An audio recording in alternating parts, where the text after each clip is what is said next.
क्योंकि मैंने देखा है इस दुनिया में चमत्कार हमारे लिए तो हम खुद ही कर सकते हैं, कोई और बंदा हमारे लिए चमत्कार नहीं कर सकता। और चमत्कार जो है वो हमारे कर्म है और कुछ नहीं। श्रेष्ठ कर्म करते हैं तो उसका श्रेष्ठ फल मिलता ही है। तो जिस प्रकार अर्जुन ने कहा था कि मैं बादलों की भांति छिन्न भिन्न हो गया तो क्या होगा, तो इसी तरह हर ज्ञानी इंसान या अज्ञानी इंसान हमेशा ये सोचता है कि मेरा क्या होगा, अगर मैंने शरीर छोड़ दिया तो क्या होगा। तो ये जो बातें हैं हमें इससे ऊपर उठना है। हमारी आत्मा की, मैं गाड़ी लेके, मैंने कई वीडियो में मैंने बोला है, हम लोग गाड़ी लेके अहमदाबाद से दिल्ली जाते हैं, 50 बार कम से कम आए गए हैं, 1 लाख किलोमीटर हमने गाड़ी चलाई है। ज़्यादातर 70-80% मैंने खुद ही गाड़ी ड्राइव की है। साक्षी कई बार गाड़ी चलाती है, हेल्प करती है। तो कभी भी हमने ये नहीं सोचा कि मैं अकेला कर पाऊंगा या थक जाऊंगा, कहीं रुकेंगे। हमारी गाड़ी कहीं कभी भी नहीं रुकी, हमारी गाड़ी का टायर भी कभी पंक्चर नहीं हुआ। तो ये सब परमात्मा की शक्तियाँ हैं, हमारी शक्तियाँ नहीं। हमें तो बस विचार करना है, शक्तियाँ वो देता है। तो ये हमारे कर्म हमें हिम्मत दिलाते हैं। एक बार किया कुछ नहीं हुआ तो हमारी शक्तियाँ और बढ़ती है। तो प्रैक्टिस जो है, प्रैक्टिस में मैं परफेक्ट। तो हमें जो है उस बेहद में बुद्धि लगानी है। जब बेहद के साथ हम जुड़ जाते हैं फिर हमें कोई चिंता नहीं रहती। पर इसके लिए आत्मस्वरूप की अवस्था, देखिए जब हम बीज रूप थे, जब हम आत्माएं थी, तो क्या हम इस मनुष्य में जो रह के हम कर रहे थे, क्या हम ऊपर भी ऐसा करते थे? जब बेहद की दुनिया में थे, हम एक निराकारी अवस्था में थे, तो उस समय हमारी दिनचर्या क्या थी? उस समय हम क्या करते थे? उस समय हमारा स्वभाव कैसा होता था? कभी सोचा? कभी ये सोचा है कि हम बचपन में कैसे थे और आज कैसे बन गए? बचपन में हमारी बुद्धि कच्ची थी, हमें कुछ पता नहीं था, हम खेलते रहते थे, मजा करते रहते थे, हमें कोई समझ नहीं थी। लेकिन जैसे जैसे समझ हमारी बढ़ती गई, हमारे ऊपर विचारों का आवरण बढ़ता गया, जैसे जैसे विचारों का आवरण बढ़ता गया और उसी विचारों के द्वारा हमें सुख और दुख मिलने लगे। कल की चिंता हम बहुत करते हैं, कल क्या होगा, कैसे होगा, कौन करेगा। तो ये सब चीज़ें परमात्मा के ऊपर छोड़ देंगे। परमात्मा जो कराएगा वही हम करने वाले हैं। सिंपल, हम एक इंस्ट्रूमेंट है, हम एक आत्मा है, बेहद की परम आत्मा है, और हम सबसे श्रेष्ठ कर्म करने के लिए धरती पे आए। तब जब ये चीज़ें हमारे अंदर रिपीट होती रहेगी, परम पद को प्राप्त करना है, बेहद के परम पिता से जुड़ना है, परम तत्वों को धरती पे उतारना है, परम लाइट को धरती पे उतारना है, सब बेहद की आत्माओं को जगाना है, 9 लाख आत्माओं को जगाना है। ये संकल्प आप लगातार जितनी बार करते जाएंगे, आपकी हिम्मत बढ़ती जाएगी, आपकी शक्तियाँ मल्टीपल होती है। जब मुझे कोई भी फ़ोन करता है, पहली बार जब किसी का फ़ोन आता है ज्ञान के लिए, जब मैं उनसे पूछता हूँ कि आपने कितने वीडियोस देखे, वो अपना, कई लोग तो एक औरत ने मुझे बोला कि मैं एक ही वीडियो देखा है बापूजी का लाइफ आफ्टर डेज वाला, और वो वीडियो देखने के बाद मुझे लगा कि मैं पूरी दुनिया के सब लोगों को सुन चुकी हूँ, मैंने बहुत थियरी पढ़ी है। उसने कहा कि ये जो बात है पूरी दुनिया में ऐसी बात कोई कर ही नहीं सकता। तो ये चीज़ें जो है हमारे अंदर हिम्मत पैदा करती है कि क्या बात है। बापूजी की जो ये ज्ञान की बात है कितना हिम्मत दिलाती है। जब वो सामने से हमें थैंक यू बोलती है तो वो हमारी हिम्मत और बढ़ जाती है कि एक वीडियो सुन के कोई इंसान अगर इतना प्यासा है इतने जन्मों से, क्योंकि अभी बेहद का ज्ञान तो पूरी दुनिया में पहुंचा नहीं है, और बेहद का ज्ञान सब ढूंढ रहे हैं, क्योंकि हद का ज्ञान तो सब हद के मनुष्य ने प्राप्त कर लिया है। साइंस का भी ज्ञान जो है हद की दुनिया में सब समझ रहे हैं, लेकिन क्यों, कैसे, इसका किसी के पास जवाब नहीं। और बापूजी यहाँ पे हर चीज़ का जवाब देते हैं, लेकिन इसको समझने के लिए बेहद की बुद्धि करनी पड़ेगी। इसको कम से कम ये जो चीज़ें हैं 100 बार समझनी पड़ेगी।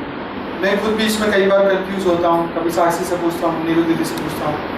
तो बुद्धि को बार बार हमें साफ करना पड़ता है, बार बार हमें ज्ञान के बारे में सोचना होता है।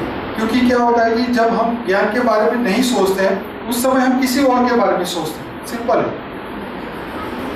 एक बंदे को पूछा कि आप योग में बैठते हो तो आपको क्या प्राप्त होता है? तो उसने बोला, जब मैं योग में होता हूँ तब मैं काम, क्रोध, लोभ, मोह, अहंकार, ये पांचों चीजों से दूर होता हूँ। तो ये मेरी प्राप्ति है। ये हद की बात बता रहा हूँ। तो जब कोई भी इंसान शून्य अवस्था में बैठता है, निरसंकल्प अवस्था में बैठता है, तो उसको प्राप्ति तो होती है। अभी मुझे एक बड़ोदरा से फोन था एक व्यक्ति का, तो उन्होंने मुझे वो किसी योग की किसी बाबा के पास, मतलब उन्होंने योग की विधि सीखी है। तो जब वो योग करते हैं तो वो अपने आप को एक न्यूट्रल अवस्था में ले आते हैं। उसके बाद वो बाबा को याद करते हैं और वो बाबा जो है वो पावर देते हैं। तो ऐसे हर साधु संत महात्मा को सब लोगों ने यही जो है विधि सिखाई है, चाहे रेकी हो, प्राणिक हीलिंग हो, चाहे आप कोई भी योग में सीखने जाए, हर जगह ये है। पर यहाँ हमारे योग की विधि में हमारे बेहद के बापू जी ने बोला है कि बेहद के बाप से जुड़ना है।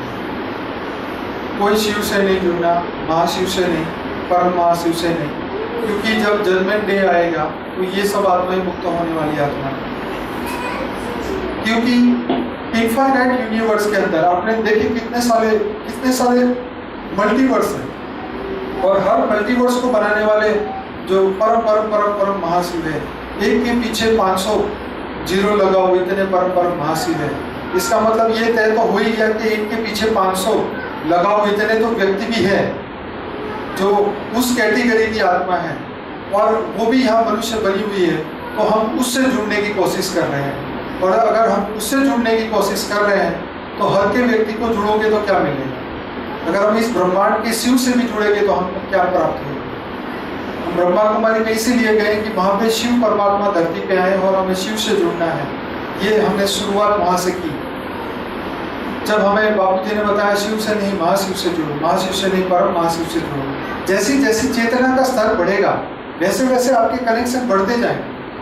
इवन बापूजी जब 1985 में जब बीके स्टार्ट किया तो शिव से उन्होंने ज्ञान की प्राप्ति और शिव से जो है वो पावर लेना शुरू किया। 20 साल तक उन्होंने शिव से कनेक्ट हुए और जो है उनको पावर मिला।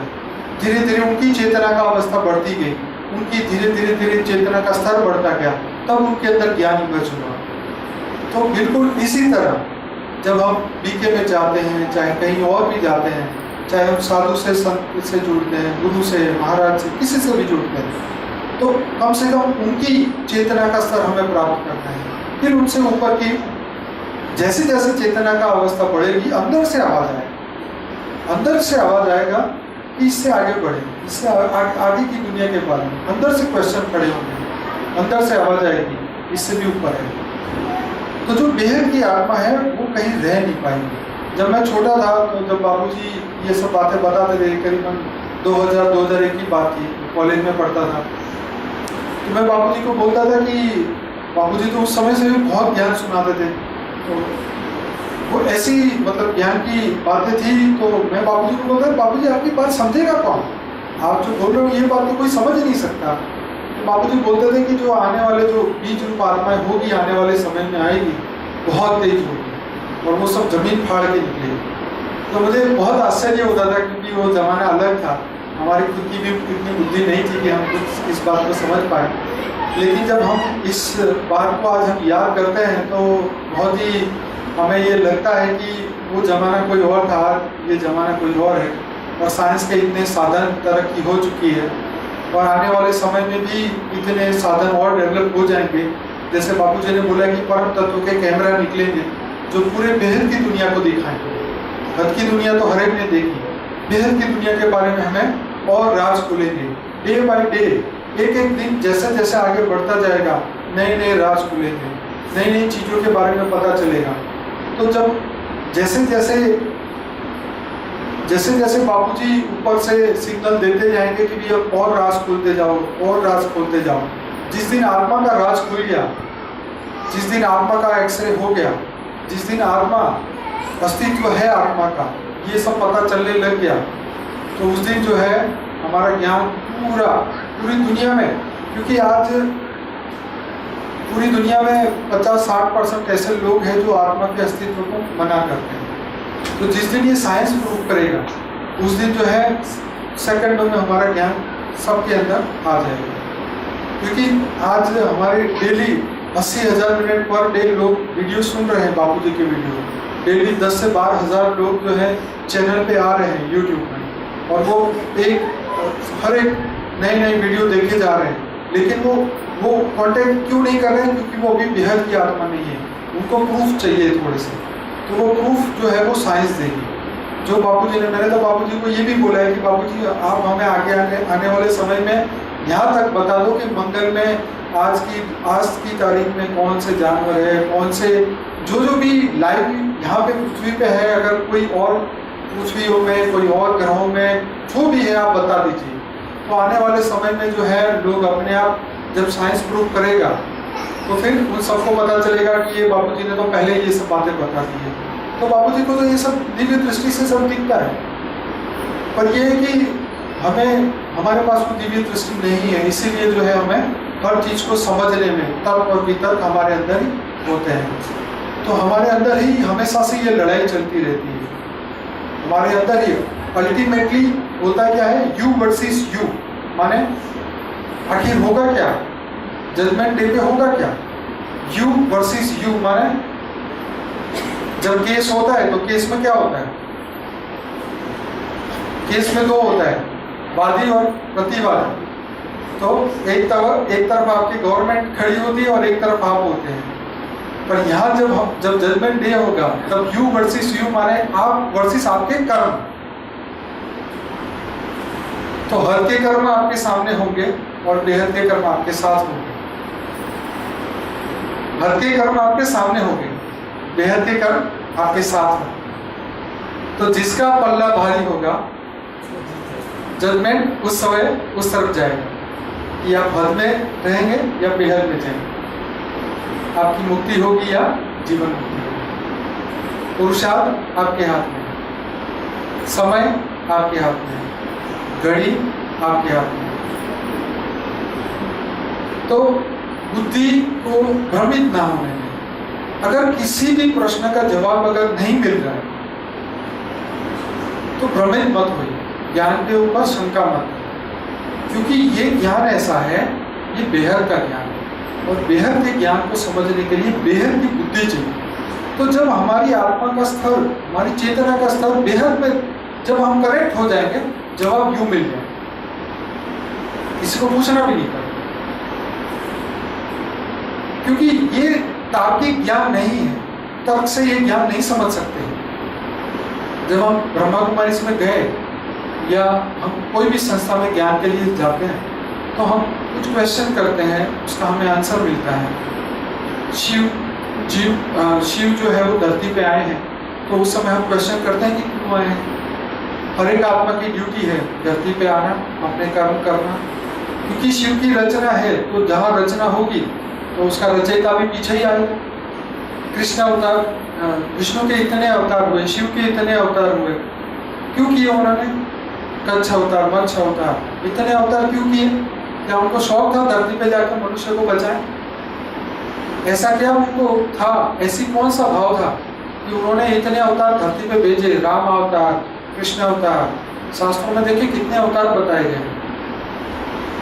तो इसके पीछे बहुत राज है और इसके लिए बुद्धि को बेहद की बुद्धि में लेके जाना पड़ता है, तब हमें एक एक बात की गहराई समझ में आती है। बापूजी के वीडियो एक बार नहीं 100 बार समझने पड़ते हैं। तो जब जजमेंट डे आएगा तो हमें यू वर्सेस यू होगा, कोई और नहीं होगा। आपके कर्म आपके सामने होंगे, तो अगर आपके कर्म आपके सामने होंगे तो आप जजमेंट में आपका वो होगा, तराजू में नापा जाएगा। लेकिन अगर आपके सामने आपके कर्म ही नहीं होंगे तो फिर यू विल विन, आपकी जीत है।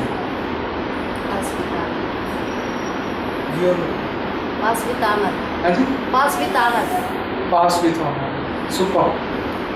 तो कई डिस्टिंक्शन से पास होते हैं, 70% प्लस से पास होते हैं।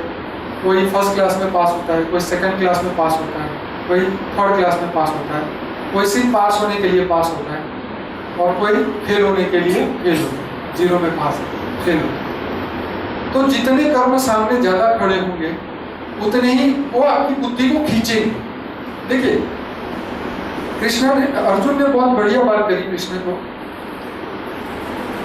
जब उन्होंने पूरा ज्ञान समझाया कृष्ण ने अर्जुन को, तो अर्जुन ने बोला कि केशव ये बात बताइए कि हम विवश क्यों होते हैं पाप करने के लिए।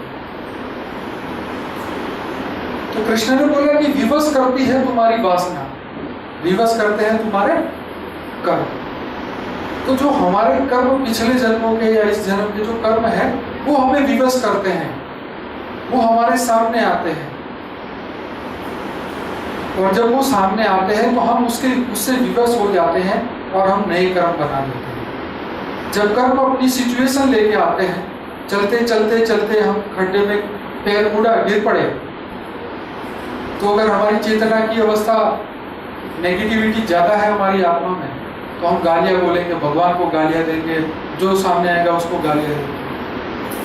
और अगर कोई अच्छा इंसान है, चलते चलते चलते अगर गिर भी जाता है, शांति से खड़ा हो जाता है, वो सोचता है पता नहीं मेरा ध्यान कहाँ था, मेरे कौन से कर्म सामने।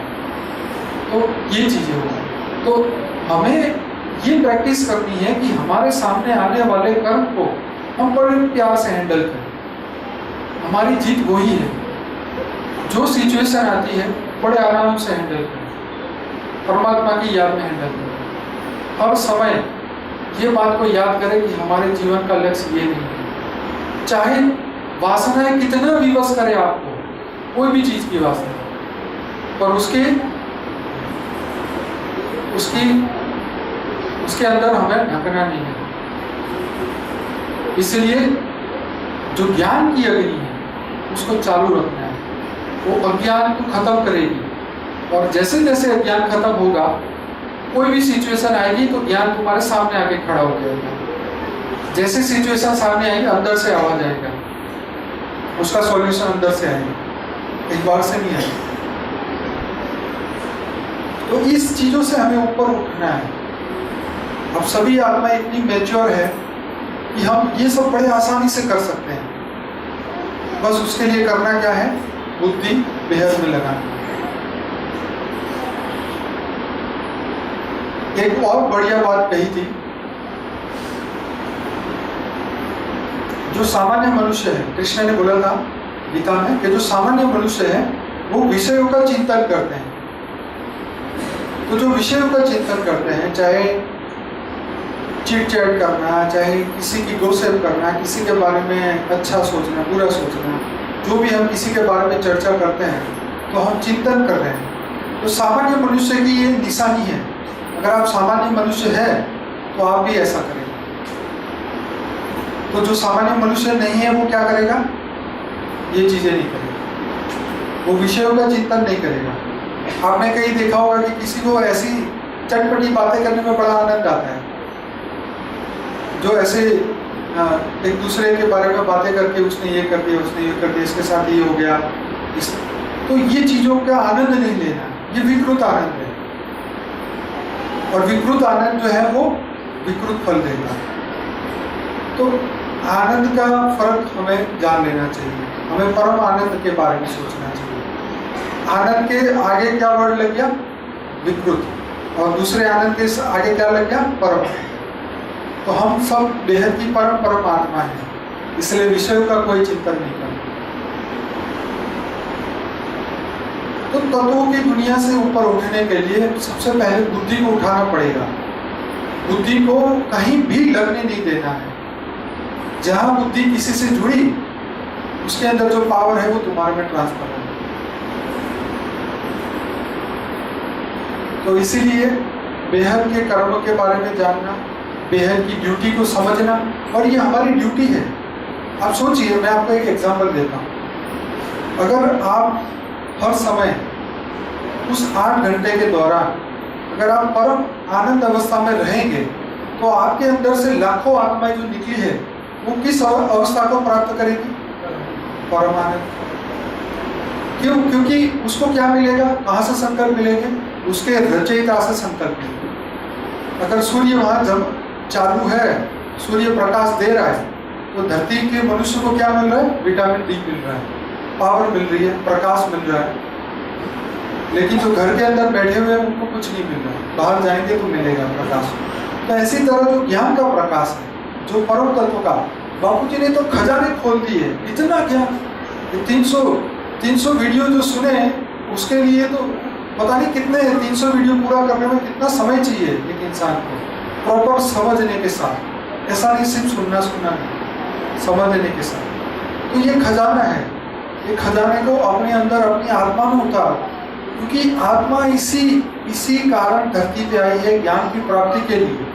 ये मनुष्य जन्म इसीलिए हमें मिला है कि हम इस ज्ञान की प्राप्ति को कर पाए, समझ पाए, अनुभव कर पाए, चेतना का स्तर बढ़ा पाए। क्योंकि मृत्यु के बाद ये सब करना बहुत मुश्किल हो जाता है। अगर ये ऐसा होता तो कोई भी इस मनुष्य जन्म लेता ही नहीं। ये पूरी दुनिया जो है वो 3 तत्व वाली होती। लेकिन विशेष कारण से हमें विल पावर के साथ, इच्छा शक्ति के साथ हमें धरती पे भेजा गया है। कृष्ण ने भी अर्जुन को पूरा ज्ञान देने के बाद क्या बोला? मैंने अपना काम कर दिया, अब तू अपना काम कर। मैंने पूरा ज्ञान दिया, अब तेरी इच्छा, तू नहीं करेगा तो मैं करूँगा। बाबूजी ये सब ज्ञान दे रहे हैं। बेहद की आत्माओं को क्या बोलते हैं? अब ये तुम्हारा काम, 108 आत्माओं का काम, तुम नहीं करोगे तो मैं करूँगा। तो जब वो तलवार उठाए, कृष्ण ने एक बार उठा भी लिया था, तो फिर अर्जुन को क्या बोला?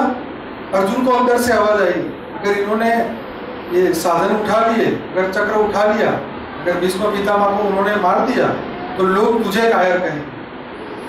तो उसने जाके पैर पकड़े कृष्ण जी के और बोला कि नहीं, मैं अपनी ड्यूटी करूंगा, हे भगवान आप अपने शस्त्र वापस लीजिए, क्योंकि उन्होंने कसम खाई थी कि मैं ये काम नहीं करूँगा। तो ऐसी तरह ये पूरी दुनिया को, पूरे बेहद की दुनिया को परिवर्तन करने की जवाबदारी किनकी है? बेहद की आत्माओं की, 108 आत्माओं की, 1008 आत्माओं की, 16108 आत्माओं की, और बाद में 9 लाख आत्माओं की। तो जब तक 9 लाख आत्माएं नहीं आती तब तक हम सब आत्माएं, जो भी आत्मा की हमारी अवस्था है, देखिए जजमेंट डे पे ही हमें पता चलेगा कि हम कौन है। 108 है, 1008 है, क्या हम जो भी है, हमारे कर्म श्रेष्ठ होंगे तो हमें कोई रोकने वाला नहीं। हल्की बुद्धि में फंसे रहेंगे तो हमें हल्की ही प्राप्ति होगी। मैंने एक बार बापूजी को बोला, मुझे एक बंदे ने पूछा कि आप बापूजी को ऐसा प्रश्न क्यों नहीं पूछते कि 100 बंदे को खाना खिलाए तो क्या प्राप्ति होगी? तो बापूजी ने मुझे, ये मैंने उसमें वीडियो में नहीं लिया, ऑफ कैमरा मैंने पूछा था, तो उन्होंने बोला कि भाई हल्की चीज़ों की जो भी आप दान दक्षिणा करते हैं तो उससे हल्की प्राप्ति होती है। तो हल्की प्राप्ति आपको करनी है तो ये काम कर सकते हैं, लेकिन आपको बेहद की प्राप्ति करनी है तो आपको बेहद के कर्म करने होंगे। जैसे कि इस विश्व के वायुमंडल को बदलना, तत्वों को बदलना, आत्माओं का ज्ञान दान महादान। इसलिए क्या बोला? ज्ञान समान पवित्र करने वाली ना ही कोई वस्तु है और ना ही कोई तत्व। तो ये जो परम ज्ञान है, इस परम ज्ञान से ऊपर कुछ भी नहीं है। जो बापूजी जिस अवस्था में जाके ये परम ज्ञान उतारते हैं, समझाते हैं, अगर आपने उस अवस्था को सिर्फ महसूस भी कर लिया तो आप धन्य हो जाएंगे। हम पिक्चर देखने जाते हैं एग्जाम्पल के तौर पे, तो जब हीरो, कोई हीरोइन या कोई ऐसा इमोशनल डायलॉग आ जाता है तो हम उस समय हमारे अंदर से क्या आवाज आती है? ऐसा तो काम ये शाहरुख खान ही कर सकता है, या ऐसा काम तो वही कर सकता है, वो एक्टर है। वो सामने वालों के अंदर ऐसा भाव जगाता है कि लगता है कि इसकी एक्टिंग एकदम रियल, एकदम सही। हालांकि पिक्चर में सब कुछ झूठा होता है, स्क्रिप्ट भी झूठी, एक्टर भी झूठे, सब कुछ झूठा, फिर भी हम पिक्चर देख के एंटरटेन करने जाते हैं। तो यहाँ तो बेहद का ज्ञान, बेहद का रचयिता परमात्मा खुद आके ये ज्ञान दे। तो उस भाव को जब हम वीडियो सुनते हैं तो उस भाव को महसूस करें, क्योंकि जो चीज हम महसूस कर सकते हैं ना, उसको हम जिंदगी में कभी नहीं भूल सकते। अगर हम महसूस नहीं कर सकते तो वो सब टेम्पररी हो जाए। जैसे मैंने एक पिक्चर देखा था, तो वो हीरोइन बंदी हो जाती है, तो वो अपने आप को मारने की कोशिश करती है। तो उसका एक दोस्त था, उसको जाके उसको एक पानी की टंकी के पास ले जाता है और उसको सर पकड़ के पानी के अंदर डुबा देता है और फिर उसको थोड़ी देर बाद बाहर ले आता है, मतलब मरने नहीं देता। तो जब वो बाहर उसको ले आता है तो उसको एहसास होता है, मृत्यु का एहसास होता है। तो जब मृत्यु का उसको एहसास होता है तो तब उसको पता चलता है कि इससे अच्छा तो अंधे बन के जियो। शायद फिल्म किसी ने देखी भी होगी, काफी पुरानी बात है। तो हर सिचुएशन के साथ उस हर फीलिंग को हमें समझना। जब बेहद के बाद उस अवस्था में जाके जो ज्ञान समझते हैं, अगर हम उस अवस्था को उस समय महसूस कर ले तो वो जो क्षण होते हैं वो बहुत अमेजिंग क्षण होते हैं। जब कई बार कैमरे में जब बापूजी वो वीडियो शूट करते करते वो मुझे जवाब देते हैं तो मुझे लगता है कि मैं धन्य हो गया, मुझे जवाब मिल गया। मेरी आत्मा मुझे ये एहसास उस समय मुझे होता है। हालांकि मैं इतनी समय उनके साथ होता हूँ और मैं कई चीज़ें मुझे पता भी होती है, लेकिन उस समय पे जिस अवस्था में वो जाके वो बात बताते हैं मुझे लगता है कि मैं धन्य हो गया। ये चीज़ जो समझना चाह रहा था वो मुझे समझ आ गई। तो महसूस करना बहुत बड़ी चीज़, अनुभव करना। तो आत्मस्वरूप भी अनुभव है, ये ज्ञान से हो सकता है।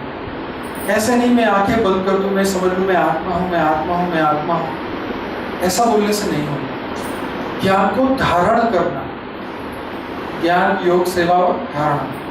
तो ज्ञान जो जो बापूजी समझाते हैं उसको धारण करना, जीवन में उसका अनुसरण करना, वो जो कह रहे हैं उसको फॉलो करना। हम उनके सामने जाके हाथ जोड़े, पैर पड़े, लेकिन उनकी बात को मन से ही एक्सेप्ट ना करें तो हाथ पैर जोड़ने का क्या मतलब। बापूजी मेरे खुद के हैं, मेरे फादर हैं, पर मुझे कभी ऐसा नहीं लगता कि मैं जाके उनके पैर बार बार सुबह शाम पैर पड़ूं, मुझे नहीं अच्छा लगता। हाँ, साल में एक बार है तो वो भी ठीक है, उनके रिस्पेक्ट के लिए, पर उनकी हर बात को मैं दिल से एक्सेप्ट करता हूँ। ये सबसे बड़ी बात है। मान इसी को कहा जाता है। ये नहीं कि हमारे एक क्लाइंट थे, सिंधी थे, तो उनके बच्चे थे, वो सुबह शाम मतलब वो दुकान जाए तो उनके जो बच्चे थे माँ बाप के पैर पड़ के गए, फिर जब वो वापिस आते थे तो बच्चे फिर पैर पड़ते थे। रिलेटिव का कोई भी घर में आया तो उनके पैर पड़ते थे। अच्छी बात है, बहुत अच्छे संस्कार है, लेकिन तुम पैर पड़ रहे हो लेकिन अंदर से उनकी मजाक उड़ा रहे हो या उनको रिस्पेक्ट नहीं दे रहे हो, उसका कोई मतलब नहीं। तो ऐसी कोई चीज दिखावा जो है अंत में नहीं रहने वाला। जजमेंट डे आएगा तो कोई दिखावा नहीं चलेगा। जब जो दुनिया है वो दर्पण की बन जाएगी। कहा है ना, मुरली के वाक्य में कहा हुआ है ना, शीश महल बन जाएगा। सबको सबका पता होगा और किसी को किसी की पड़ी नहीं होगी। कभी देखा है, कभी भूकंप का एहसास किया है किसी ने? कभी भूकंप आता है तो क्या सिचुएशन होती है? कभी किसी ने जिसने अनुभव किया उसको पता होगा, सब अपनी जान बचा के भागते हैं। कोई ये नहीं देखता, ज्यादा से ज्यादा आपको माँ बाप की चिंता होगी, घर में भाई बहन की, पड़ोसी की कोई चिंता नहीं होती कि साला जिए कि मरे। तो जजमेंट डे वो होगा, जजमेंट डे वो होगा जब कोई किसी के बारे में ना सोचेगा। ऐसी अवस्था बन जाएगी, ऐसा वायुमंडल बन जाएगा, वायुमंडल बदल जाएगा, सब परिवर्तन हो जाएगा। ऐसा परिवर्तन होगा कोई किसी के बारे में सोचेगा नहीं। एक बार फेसबुक का पेज में किसी ने सर्च किया था कि हम पूरी जिंदगी सोचते रह गए कि लोग हमारे बारे में क्या सोचते हैं, और मरने के बाद जब भूत बने तो पता चला साला कोई हमारे बारे में नहीं सोचता। क्योंकि मरने के बाद कौन किसको याद करता है? सोच, कौन याद करता है? जो अपने थे वो चले गए, कोई नहीं याद करता। भूतकाल को सब भूल जाते हैं, प्रेजेंट को देख। तो जब जजमेंट डे आएगा, वो दिन जब कोई किसी के बारे में, सब अपनी आत्मा की चिंता करेंगे। तो जब आत्मा की चिंता करेंगे तो वो उस दिन की क्यों याद कर रहे हो, उस दिन की राह क्यों देख रहे हो? ये सोचो ना कि हर सेकंड जजमेंट डे है। हर सेकंड मेरे साथ जजमेंट हो रहा है। मैंने बाबूजी को वीडियो में पूछा था कि बाबूजी क्या उस दिन जाकर मुक्ति, जीवन मुक्ति मिलेगी? बाबूजी ने कहा नहीं, वो तो चालू है, लाइव चालू है।